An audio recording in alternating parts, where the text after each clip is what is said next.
West బెంగాల్కి వచ్చేసరికి women అనేది it's very strong vote base and వాళ్ళు కూడా వెల్ ఇన్ఫార్మ్డ్గా ఉంటారు, గట్టిగా ఉంటారు వాళ్ళు కూడా. సో తమిళనాడుకి ఈ నారీ శక్తి వందన అధినియం అనేది ఇట్లా ఫెయిల్ అయిపోవడం వల్ల 2/3తో తమిళనాడులో అది బెనిఫిట్ అయినా కూడా వెస్ట్ బెంగాల్లో కొంచెం 2021 ఎలక్షన్లో బీజేపీకిను టీఎంసీకి ఉన్న డిఫరెన్స్ ఇన్ ఓట్స్ దాదాపుగా 50 నుంచి 60 లక్షల ఓట్స్ తేడాతో బీజేపీ ఓడిపోయింది. 60 లక్షల ఓట్స్తో బీజేపీ 2021 ఓడిపోయింది. ఎస్ఐఆర్లో మీకు తీసేసిన ఓట్స్ అన్నీ ఇంత పెద్ద ఎత్తున పోలింగ్ నమోదైందంటే people want to say something very strong. Correct. అది ఎవరికి చెప్తారు?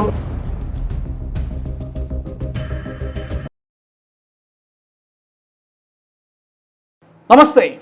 పశ్చిమ బెంగాల్లో మొదటి దశ పోలింగ్ ప్రక్రియ ముగిసిన తర్వాత రాజకీయ వాతావరణం పూర్తిగా మారిపోయినట్టు కనబడుతోంది. బీజేపీ నేతల్లో కాన్ఫిడెన్స్ కనిపిస్తుంది.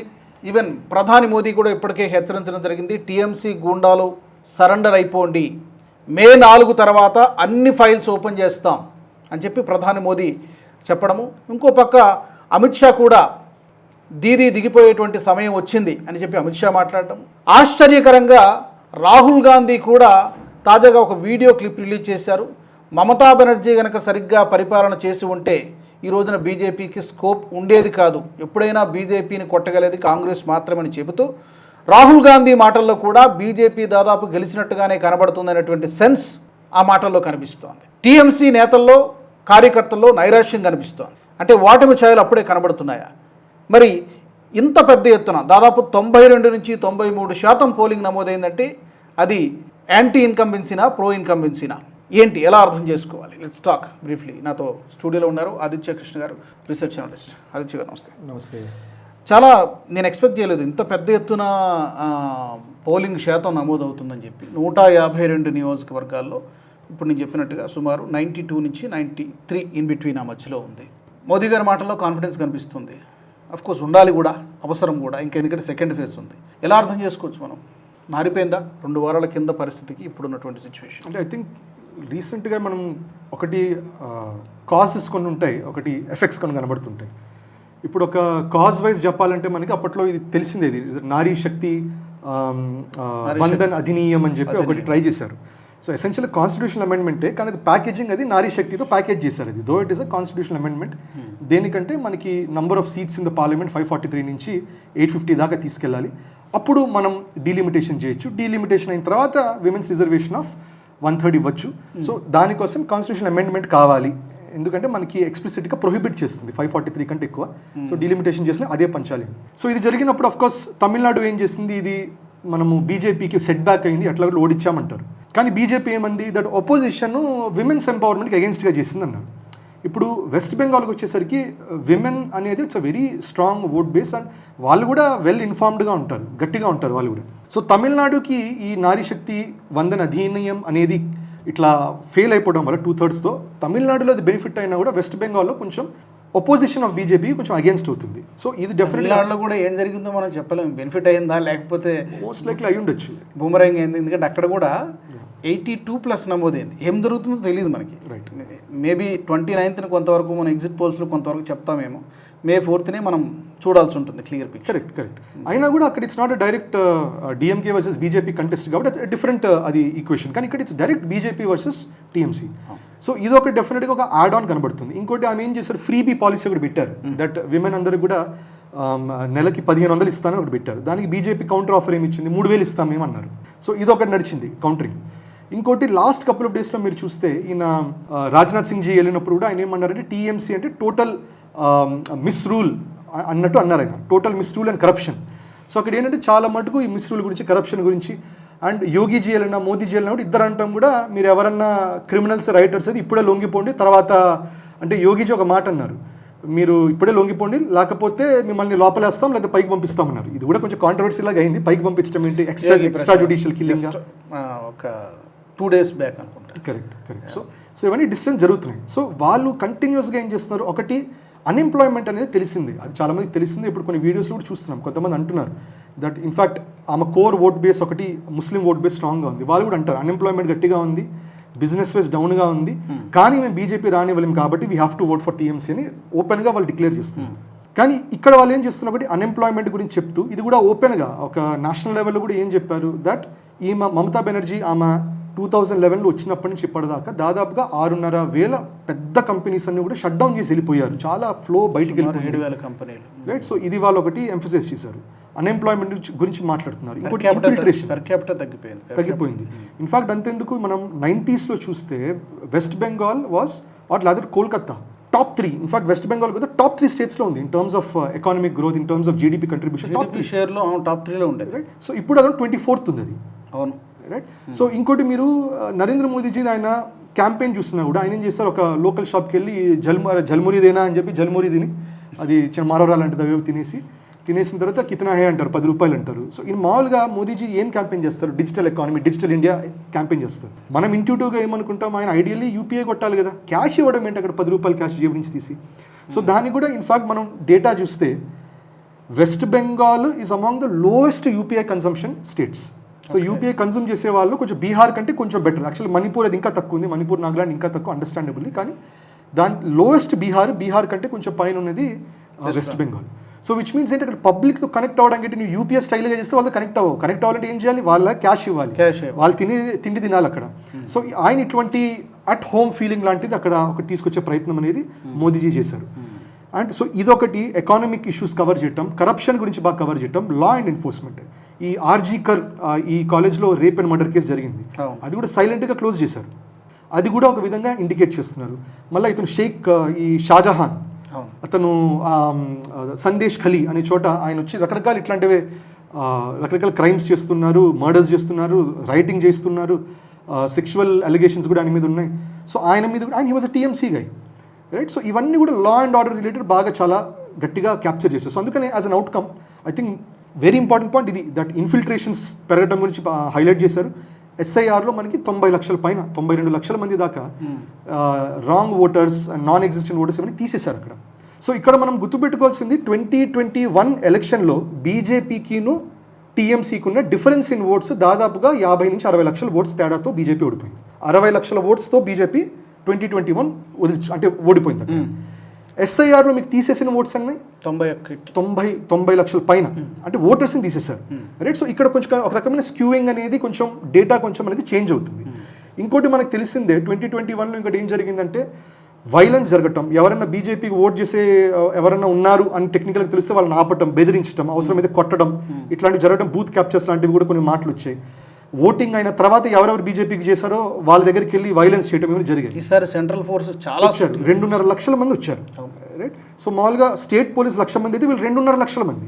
సో అది చాలా మటుకు కంట్రోల్ అవుతుంది. ఇన్ఫాక్ట్ ఇవాళ వచ్చిన ఒక ట్వీట్ ఎవరో ఒక టీఎంసీ క్యాండిడేట్ అంటున్నది దట్ ఈ సిఏపిఎఫ్ వాళ్ళంతా చెడగొడుతున్నారు ఇక్కడ, వాళ్ళందరిని ఐడి కార్డ్ చెక్ చేస్తున్నారు, ఎండలో ఎట్లా నించుంటాం ఐడి కార్డులు చెక్ చేస్తుంటే అని చెప్పి ఆమె ఇది కంప్లైంట్ అనమాట.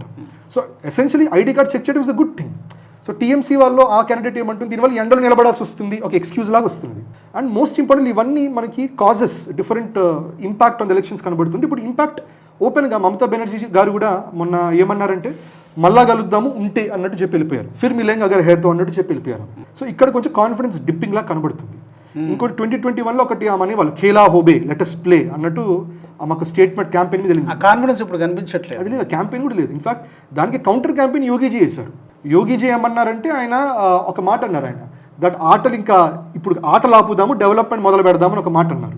సో ఎసెన్షియలీ ఆయన కూడా నెరేటివ్ని మార్చారు, దట్ వాళ్ళ ఆడిన ఆట అనేది వైలెన్స్ అక్కడ. సో ఆ ఖేలా హోబే అంటే వైలెన్స్ చూపించారు, ఇప్పుడు చాలా ఇంకా వైలెన్స్ డెవలప్మెంట్ చేద్దాం, ఇదొకటి అన్నారు. సో రీసెంట్గా రాహుల్ గాంధీ గారిది కూడా ఆయన చూడొచ్చు మనకు స్టేట్మెంట్, చిన్న దట్ మమతా బెనర్జీ కొంచెం సరిగ్గా చేస్తుంటే, మిస్యూజ్ చేయకుండా ఉంటే ఈ పరిస్థితి ఉండేది కాదు కదా అన్నారు. So which means at an intelligence level BJP పేరు వాడారు, కరెక్ట్. సో ఎసెన్షియల్లీ ఏంటంటే డైనమిక్స్ మారుతున్నాయి. ఇంకోటి ఎప్పుడు కూడా మనం ఏ స్టేట్లో చూసినా కూడా మనకి 50%, 60%, అట్ మ్యాక్స్ 70% పోలింగ్ చూస్తాం. అవును, 92% ఉండటం అంటే ఏంటంటే 92% అంటే ఎట్లా ఇమాజిన్ చేస్తారంటే ఒక శరీరంలో వైట్ బ్లడ్ సెల్స్ వచ్చి అటాక్ చేస్తున్న మోడ్లు, అంటే it could be either way. Exactly, that is the point, be either way, that is the point. జనరల్గా ఇంత పెద్ద ఎత్తున పోలింగ్ నమోదైందంటే people want to say something very strong. Correct. అది ఎవరికి చెప్తారు, అది ఎవరికి అనుకూలంగా ఉంటుంది, ఎవరికి ప్రతికూలంగా ఉంటుంది అనేది వాళ్ళు ఎవరిని ఫారిన్ బాడీగా భావిస్తున్నారు అనేది చూడాలి. సో వైట్ బ్లడ్ సెల్స్ ఎవరిని ఫారిన్ బాడీగా భావిస్తే దాన్నే గుర్తుంది అది చూడాలి. సో ఇది ఇంకా is this a much more further Muslim and Bengali consolidation against BJP హిందుత్వానా, లేకపోతే is it a much more bigger Hindu and business and capitalist and ఇది భద్రలోక్ వాళ్ళ కన్సాలిడేషన్ అగేన్స్ట్ ఇన్ఫిల్ట్రేషన్ టీఎంసీ అనేది తెలియదు. కానీ ఒక వైలెంట్ రియాక్షన్ లాగా ఉంటుంది ఈ ఓటింగ్ 92% అంటే ఎవరికి వచ్చినా ల్యాండ్ స్లైడ్ విక్టరీ ఉంటుందా, లేకపోతే నెక్ టు నెక్? అంటే మోస్ట్ లైక్లీ నాకేమనిపిస్తుంది అంటే అండి, కొంచెం నెక్ టు నెక్ అవుతుందని అనిపిస్తుంది. అంటే ఇన్ కేస్ బీజేపీ వచ్చేది ఉంటే మాత్రం నెక్ టు నెక్ లాగానే అవుతుంది. టీఎంసీది వచ్చేది ఉంటే మాత్రం కొంచెం మరి అంత బ్రూటల్గా ఓటింగ్లు జరుగుతున్నాయంటే కొంచెం మరి సిగ్నిఫికెంట్ ఉంటుందేమో చెప్పలేము. కానీ మనం చూడాల్సింది వేరేవి కూడా చూడాలి. కాన్ఫిడెన్స్ లెవెల్స్ చూడాలి, వాళ్ళ బిహేవియర్ ప్యాటర్న్స్ చూడాలి. ఇప్పుడు చాలా మంది ఆస్ట్రాలజికల్ చూస్తున్నారు, కానీ ఆస్ట్రాలజికల్ పక్కన పెట్టాలి. రెండు రకాలుగా అంటున్నారు. ఆస్ట్రాలజికల్లీ బీజేపీకి దిస్ ఇస్ ద టైం అంటున్నారు, అట్లాగే వేరే వాళ్ళు కాదు అభిషేక్ బెనర్జీ, మమతా బెనర్జీ వాళ్ళ నెవ్యూ అనుకుంటాను, ఆయన జాతకంలో అబ్బో వీర లెవెల్లో ఉంది, ఆయనకి మహారాజు యోగం ఉంది, ఆయనకి గజకేసరి యోగం లెవెల్లో ఉంది, ఆయనకి ఆయన రాబోతున్నారని. అంటే ఎవరి ఆస్ట్రాలజర్స్ వాళ్ళ పక్షానే చెప్తారు. సో మనం దానికంటే కూడా మనం ఏం చూడాలంటే ఇక్కడ రకరకాల కొత్తవి జరుగుతున్నాయి, కొత్తవి జరుగుతున్నాయి, దానిపైన బిహేవియర్స్. అండ్ అక్కడ మనం చూస్తే ఆల్మోస్ట్ బీజేపీ టాప్ రంగ్ అందరినీ దింపారు. అక్కడ టాప్ రంగ్ వచ్చి వాళ్ళు అక్కడ పుషింగ్, అంటే ఈసారి we have to push it అనే మూడ్లో ఉన్నారు. గోల్డెన్ కానీ ఈసారి మిస్ అవ్వకూడదు అనే మూడ్లో ఉన్నారు వాళ్ళు. సో దానివల్ల మీరు చూస్తే కాన్ఫిడెన్స్ లెవెల్స్ కూడా తెలిసిపోతుంది కొంచెం, right? But end of the day ఏంటంటే మనం వెస్ట్ బెంగాల్ గురించి గుర్తుపెట్టుకోవాల్సింది, వాళ్ళకి యాంటీ ఇన్కంబెన్సీ అనేది అంత సిగ్నిఫికెంట్ కాదు. ఇప్పుడు మనం కర్ణాటక చూసినా, తమిళనాడు చూసినా, కేరళ చూసినా ఒకసారి వీళ్ళకి ఒకసారి వాళ్ళకి ఇస్తారు. ఇక్కడ అలా ఉండదు. వెస్ట్ బెంగాల్ అట్లా కాదు. వాళ్ళు బుద్ధదేవ్ భట్టాచార్యకి నీట్గా వాళ్ళు ఒక 30 సంవత్సరాలు ఇచ్చేస్తారు ఆయనకి, తర్వాత ఇంకో 15-20 సంవత్సరాలు వాళ్ళు జ్యోతి బసుకి ఇచ్చేస్తారు, తర్వాత మళ్ళీ మమతా బెనర్జీకి ఆల్రెడీ 15 సంవత్సరాలు ఇచ్చేసారు. మరి ఇప్పుడు ఏం విసిగిపోయారా లేకపోతే ఏంటనేది చూడాలి. కరెక్ట్. సో ఏంటంటే వాళ్ళకి యాంటీ ఇన్కంబెన్సీ అనేది ఎక్కువ బెంగాలీ క్రౌడ్ మీద అంత వర్క్ అవ్వట్లేదు ఫర్ సమ్ రీజన్, రైట్? ఎట్లాంటి మార్పులు జరిగినా కూడా, as I mentioned, third best economy in India నుంచి వాళ్ళు 24th స్లైడ్ అయిన తర్వాత కూడా దేవర్ ఓకే, ఇది కాదు మాకు ఇష్యూ అన్నట్టు వాళ్ళు ఉన్నారు, రైట్? సో దానివల్ల ఏంటంటే మనం ప్రెడిక్ట్ చేయడం అనేది ఇక్కడ కొంచెం కష్టం అవుతుంది. ఆ రెసిలియన్స్ అనేది వాళ్ళకు ఉంటుంది. బట్ బీజేపీ గెలిచే అవకాశం ఉంటే I think this is among the best chance ఇప్పుడు బీజేపీకి గెలిచే అవకాశము. So we'll have to see how it goes. అదే ఇప్పుడు ఇందులో ఫస్ట్ ఫేజ్లో జరిగిన 152లో 100+ వీళ్ళకి వస్తాయని ఈవెన్ అమిత్ షా కూడా చెప్తున్నారు. చాలామంది సెఫాలజిస్టులు కూడా అదే అంచనా ఇస్తున్నారు. 100+ కనుక ఈ ఫస్ట్ ఫేజ్లో వచ్చేస్తే మేబీ సెకండ్ టర్మ్లో ఒక 40-50 వచ్చినా కానీ ఈజీగా కొట్టేస్తారు. కరెక్ట్. కానీ మనం గుర్తుపెట్టుకోవాల్సింది వాళ్ళకున్న 294 సీట్స్లో 294 దాదాపు 85 to 90 seats complete Muslim majority అవి, రైట్? దాంట్లో 2021లో 75 దాంట్లో వెళ్ళింది టీఎంసీకే, మిగతా 10 మాత్రమే స్ప్లిట్ అయ్యాయి. అఫ్ కోర్స్ దీనికి ఒక కౌంటర్ యాక్టింగ్ ఏంటంటే ఇప్పుడు మన అసదుద్దీన్ ఓవైసీ కూడా అక్కడ కంటెస్ట్ చేస్తున్నారు. ఆయన లోకల్ ఉన్న అలయన్స్ని బ్రేక్ చేసి నేను విడిగా కంటెస్ట్ చేస్తాను ఒక మాట అన్నారు. ఒకవైపు బీజేపీని తిడుతున్నారు, టీఎంసీని తిడుతున్నారు. కొంచెం ఓట్స్ డెఫినెట్గా ఆయన వైపు వెళ్తాయి. సో మనకు తెలిసింది ఏంటంటే బీజేపీకి ఆల్రెడీ ఒక 75 ఇగ్నోర్ చేసి మిగతా చూడాలి, 294 - 75 చూడాలి. ఆ నియోజకవర్గాలు వదిలేయాలి. కరెక్ట్. కానీ అఫ్ కోర్స్ ఎస్ఐఆర్ చేసినప్పుడు ఏమంటారంటే, ఎస్ఐఆర్లో కూడా ఇప్పుడు ముర్షిదాబాద్ ఉంది, దాంట్లో 91% పోయినటువంటి ఓట్స్ ముస్లిం ఓట్స్ అని తేలాయి, right? Malda, correct, Murshidabad, correct. So overall మనం చూసుకుంటే ఓవరాల్ ఎస్ఐఆర్లో మెజారిటీ ముస్లిం ఓట్స్ పోయా అట్లేం లేదు. దాంట్లో చూస్తే 65 to 67 ఓట్స్ అక్కడ అంటే ఎలక్టర్స్ అవి అక్కడ హిందూస్ 67%, జస్ట్ అబౌట్ 33-34% మాత్రమే అక్కడ ముస్లిం ఓట్స్ అనేవి తీసేశారు. సో అందుకని దానివల్ల ఐ థింక్ ఎస్ఐఆర్ని కూడా మనం డైరెక్ట్గా అట్లా బ్లేమ్ చేయడానికి లేదు, కానీ బట్ ఇంపాక్ట్ అనేది సిగ్నిఫికెంట్గా ఉంటుంది. So let's see how it goes. చూడాల్సిందే. థ్యాంక్ యూ ఆదిత్య గారు. నమస్తే. మరి బెంగాల్లో ఒక ఏదో మార్పు జరగబోతోంది అనేటువంటిది, ఒక బిగ్ రిజల్ట్ రాబోతోంది అనేటి బీజేపీ అయితే చాలా కాన్ఫిడెంట్గా కనిపిస్తోంది.